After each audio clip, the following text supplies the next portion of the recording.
उत्सुकता को लेकर के इस इंदौर नगर के मैदानों में इकट्ठा हुआ करते थे। आज इस पीढ़ी के अंतराल के बाद बहुत वर्षों के पश्चात ओमपाल सिंह निरसरी के व्यक्ति हमारे बीच में पुनः आकर के विद्यमान हुए हैं। ये वर्षों से इंदौर में आते रहे हैं।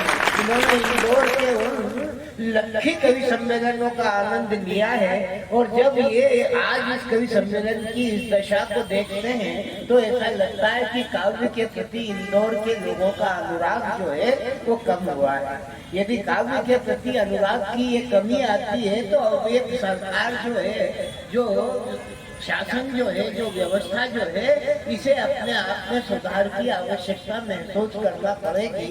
क्योंकि ये कहा गया है कि राजनीति के रोग सुन, राजनीति के रोग सुन, विपद पढ़े जब पूर्व, उस विपदा को मेटिया के साहित्य के सुन।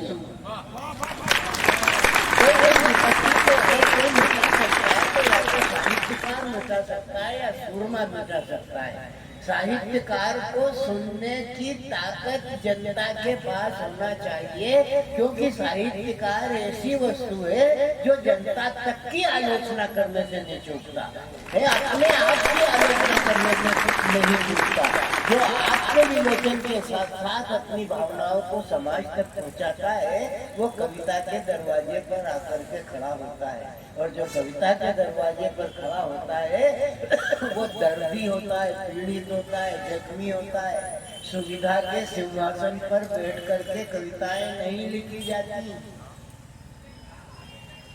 कविताएं सिंहासन पर बैठ करके नहीं लिखी जाती, कविताएं कुशासन पर बैठ करके लिखी जाती है।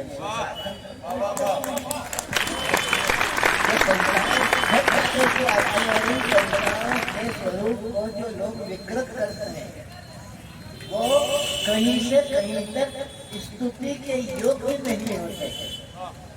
यहाँ पर ये जितने भी लोग हैं, जितने भी लोग इतने ये इकट्ठे हुए हैं कविता के नाम पर, या तो ये फालतू है, इनको कोई काम नहीं, या फिर ये वो लोग हैं जो कविता की भावनाओं को समझने की भावना रखते हैं, जो कीर्तन को समझने की भावना रखते हैं, जो लोग करते हैं। एक तो भक्त जो भगवान के प्रति भाव रखता है, दूसरा बनिया जो भाव से ही भाव से ही सारा काम करता है। तो ये दुनिया के बीच में भाव की प्रवक्ता है और ये कभी भाव के पुजारी है। इनको जरा एक ही बात की जरूरत पड़ती है कि इन्होंने आप तक एक लाइन पहुंचाई और उधर से आपकी आवाज आई कि वाह, इनको जिंदगी मिल जाएगा, इन्हें जीवन मिलेगा और इन्हें ये भी समझ में आएगा कि सामने बुद्धू नहीं बैठे, बुद्धिजीवी। और जब बुद्धिजीवियों के बीच में कवि करता है तो क्या देखो, बुद्धिजीवियों की ताकत इंदौर में इतनी बची, लाखों की संख्या में लोग कविता सुनने के लिए आते थे, 2.5 लाख लोग इसलिए यहाँ पर बैठ करके कविता सुनते थे। और मुझे इस मंच पर काम करते करते 62 वर्ष हो गए, कविता के मंच पर काम करते करते मैंने ऐसी कविता की दुर्गति आज तक नहीं देखी है कि इंदौर के हृदय स्थल पर कोई कवि सम्मेलन हो और वहां पर लोगों की उपस्थिति नहीं हो पाए। दूसरे, मैं इस पीढ़ी को भी दोष देता हूँ कईयों कि इन्होंने काव्य की उस रुचि को इस पीढ़ी तक नहीं पहुंचाया। हमने शहर के गली गली चौराहे चौराहे पर कवि सम्मेलन करके जन जागरण किया, चाइना युद्ध में और पाकिस्तान युद्ध में, कारगिल युद्ध में जमा करके जीवन जी करके वो लोगों के बीच में जाकर के कविता को पहुंचाया और जन जागरण किया। राम जन्मभूमि के लिए शरीर के लोगों के और हमें बदायूं के दंगे देखे हम दोनों उससे उपस्थित थे हैं? और हाँ, इनके साथ में तो झटका झटकी हुई थी। निर्भय बाबा से तो गंगा शुरू हुआ था। बदायूं का अड्डा जो है कविता को लेकर के हुआ था। और जब कविता अपने काव्य को लेकर के प्रस्तुत होती है तो वहाँ पर उसके समझदार लोगों का होना जरूरी है।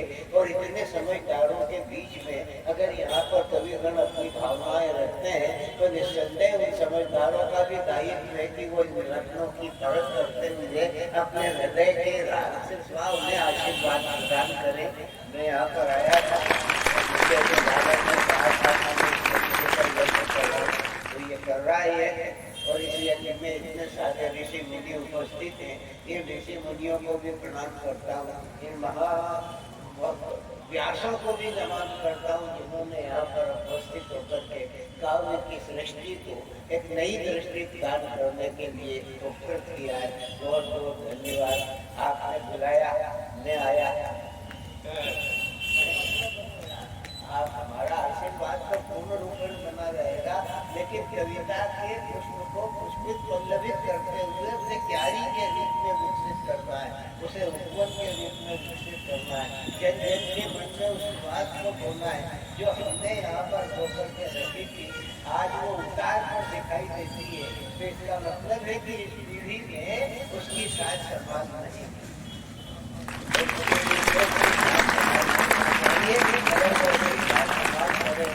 तो ये साहित्यिक नगरी जो है अपने आप में अपनी समग्रता को, अपनी संपूर्णता को, अपनी व्यवस्था को कायम रखवाने में कामयाब हो जाए। ये तो मैं तो कहता हूँ कि यहाँ नेताओं की चौकियों का नीलाम होता है। यहाँ नेताओं की चौकियों का नीलाम होता है। यहाँ आश्वासनों का धड़ल्ले से काम होता है। यहाँ जो जम गया उसका तुरंत ही नाम होता है। यहाँ पर हर बड़ा सरनाम नर बदनाम होता है। यही यही यही इंदौर का दिल है, ये फितरत का अखाड़ा है, ये जनता चौक है प्यारे, यहाँ पर राजवाड़ा है।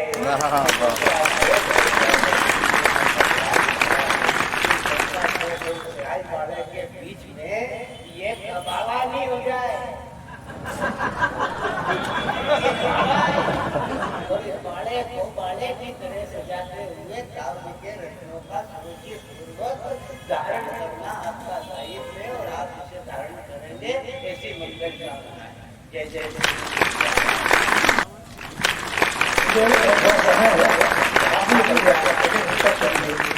ममता जी हैं।